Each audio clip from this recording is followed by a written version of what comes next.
Hello student. Now today we will discuss about types of ecosystem. In previous lecture we discussed components of ecosystem. हमने इसके पहले वाले lecture में जब समझा था कंपोनेंट्स ऑफ इकोसिस्टम, हम आज पारिस्थितिकी तंत्र के प्रकारों के बारे में पढ़ने की कोशिश करेंगे। लेकिन इसके पहले एक बार पुनः कि इकोसिस्टम क्या है। What is the ecosystem? Ecosystem is that it is a community और group of living organisms that live and interact with each other in a specific environment.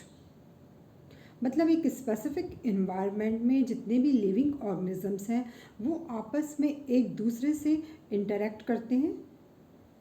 हम एक और तरह से भी इसको देख सकते हैं कि किसी भी स्पेसिफिक इन्वायरमेंट में लिविंग और नॉन लिविंग थिंग्स का इंटरेक्शन ही इकोसिस्टम है। इकोसिस्टम शब्द सबसे पहले 1935 में टेंसले ने दिया था और उसके बाद उन्होंने इकोसिस्टम की डेफिनेशन भी दी।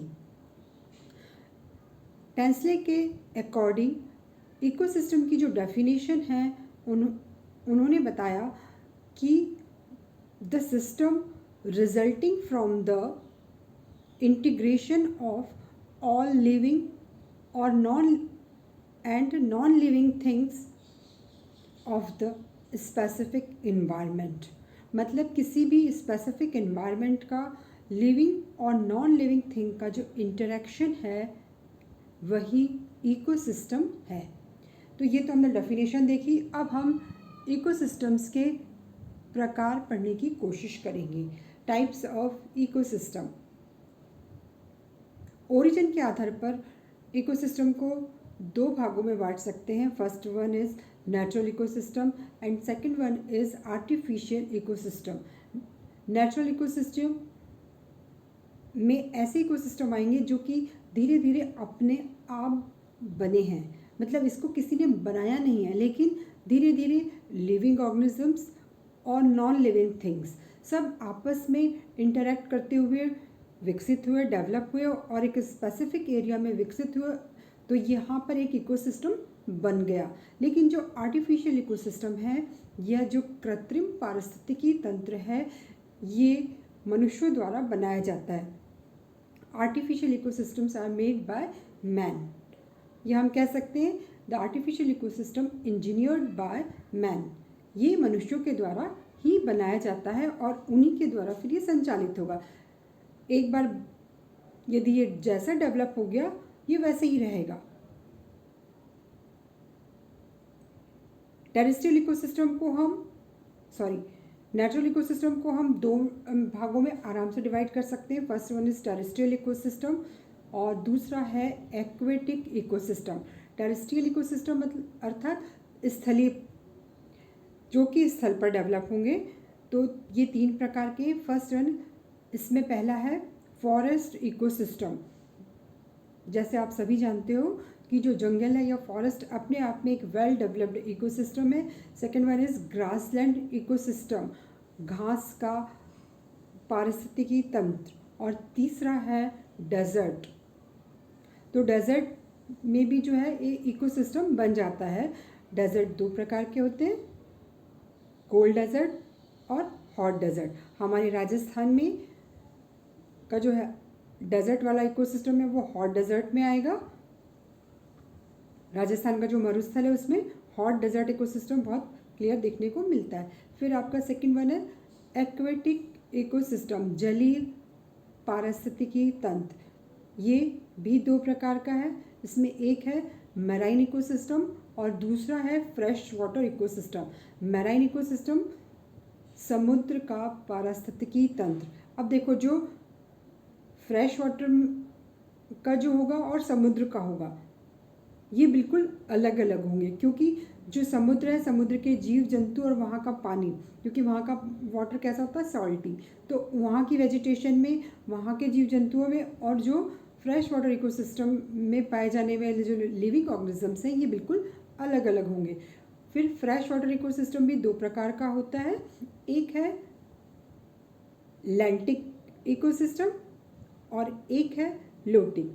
लैंटिक इकोसिस्टम में अर्थात स्टैग्नेंट वाटर वाले, जो पानी बहता नहीं है, तो जो बहता नहीं है हम उनमें क्या क्या रख सकते हैं, पॉन्ड, ताल, झील, ये बहते हुए पानी का इकोसिस्टम नहीं है। जबकि जो रनिंग वाटर का इकोसिस्टम होगा वो किस में होगा, रिवर, झरना और कैनाल, नहर, तो ये रनिंग वाटर के इकोसिस्टम हैं। यदि हम इनमें से किसी एक इकोसिस्टम को अच्छे से आज पढ़ें तो हम इनमें प्रोड्यूसर्स और कंज्यूमर्स कौन कौन से हैं वो आसानी से समझ सकते हैं। तो हम इस चित्र की सहायता से आज पढ़ेंगे जलीय इकोसिस्टम या एक्वेटिक इकोसिस्टम, जो पॉन्ड इकोसिस्टम है ये। अब आप देख सकते हैं यहाँ पर जो पॉन्ड इकोसिस्टम है, एक तालाब है और इस तालाब में ऊपर सनलाइट आएगी तो जितने भी ग्रीन प्लांट हैं इस पॉन्ड के, जो हरे पादप हैं, अब वो हरे पादप फोटोसिंथेसिस की एक्टिविटी के द्वारा कार्बन डाइऑक्साइड को एब्जॉर्ब करेंगे और ऑक्सीजन को रिलीज करेंगे। इसमें एक पॉन्ड में दो तरह के पादप हो सकते हैं, एक मैक्रो प्लांट्स और माइक्रो प्लांट्स। मैक्रो प्लांट्स मतलब जो बहुत बड़ी साइज़ के होते हैं, तो मैक्रो प्लांट्स में हम यदि देखें तो जो तालाब की तलहटी में जो प्लांट होंगे वो ऐसे होंगे जिनकी की जड़ नीचे होगी, और कुछ ऐसे होंगे फ्लोटिंग प्लांट्स, तो जो नीचे हैं जैसे आपके वेलिस्नेरिया, हाइड्रिला, और जो इसमें फ्लोट करते हैं ट्रापा, आइपोमिया।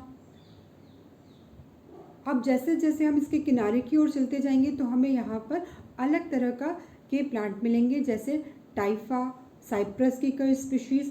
तो ये सब इसके मैक्रोफाइट्स हो गए, अर्थात ये बड़े बड़े और हमें दिख रहे हैं। फिर यहाँ पर एक दूसरे तरह के प्लांट्स भी होंगे जो कि माइक्रोफाइट्स हैं, बहुत छोटे छोटे ग्रीन प्लांट। तो इनमें अधिकतर क्या हैं, एल्गी में आपके क्लोरोफाइसी के मेंबर जैसे यूलोथ्रिक्स, वॉलवॉक्स, हाइड्रोडिक्टियन, क्लामाइडोमोनास, ये हमें कहाँ मिलेंगे, ऊपर फाइटोप्लैंक्टन पर तैरते हुए। लेकिन ये भी फोटोसिंथेसिस की एक्टिविटी से प्रकाश संश्लेषण की क्रिया कर रहे हैं, तो इसलिए ये भी प्रोड्यूसर्स हैं। अब ये जो प्रोड्यूसर्स हैं इनको जो उपभोग करेंगे वो कहलाएंगे उपभोक्ता। तो इस हमें पॉन्ड में भी तीन तरह के उपभोक्ता आराम से दिखाई देंगे। पहला है आपका प्राइमरी कंज्यूमर्स। प्राइमरी कंज्यूमर में होंगे छोटे छोटे, जैसे मच्छर का लार्वा, मक्खी के लार्वा, जिनके लार्वा को पानी की ज़रूरत पड़ती है तो वो लार्वा वहाँ पर रहेंगे। फिर आपके बीटल्स, ये सब हो गए प्राइमरी कंज्यूमर। अब इनको जो खाएंगे जैसे मेंढक, छोटी छोटी मछलियाँ और कई छोटे एनिमल्स जो कि एक्वेटिक एनिमल्स हैं, वो होंगे सेकेंडरी कंज्यूमर। अब जो प्राइमरी कंज्यूमर और सेकेंडरी कंज्यूमर दोनों को जो खा जाएंगे वो होंगे टर्शरी कंज्यूमर। तो टर्शरी कंज्यूमर्स में होंगे बड़े मछलियाँ, बड़ी बड़ी लार्ज फिश, मगर, घड़ियाल, ये सब टर्शरी कंज्यूमर्स हैं। कई बार हम तालाब के किनारे पर बर्ड्स भी देखते हैं, जैसे बगुला, और कई प्रकार की बर्ड्स भी हैं जो आके इन कीड़ों को खाती हैं, मेंढक को खाती है और छोटी छोटी मछलियों को खाती है। तो हम यहाँ पर उनको भी टर्शरी कंज्यूमर्स की श्रेणी में रख सकते हैं। फिर आता है आपका डिकम्पोजर्स।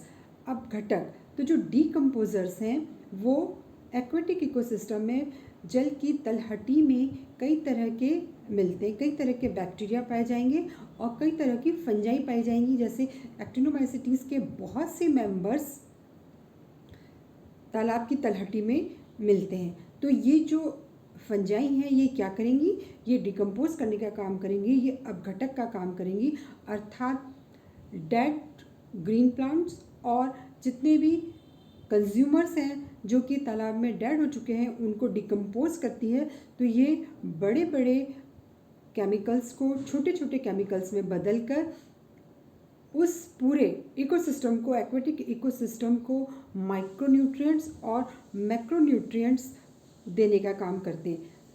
तो इस तरह किसी भी इकोसिस्टम में प्रोड्यूसर्स, कंज्यूमर्स और डिकम्पोजर्स, ये सब अपना अपना कार्य बहुत अच्छे से जब प्रतिपादित करते हैं तो एक डेवलप इकोसिस्टम बनता है। और जो इकोसिस्टम जितना डेवलप होगा, विकसित होगा, वही इकोसिस्टम एक स्टेबल होगा। तो हमने आज पढ़ा टाइप्स ऑफ इकोसिस्टम।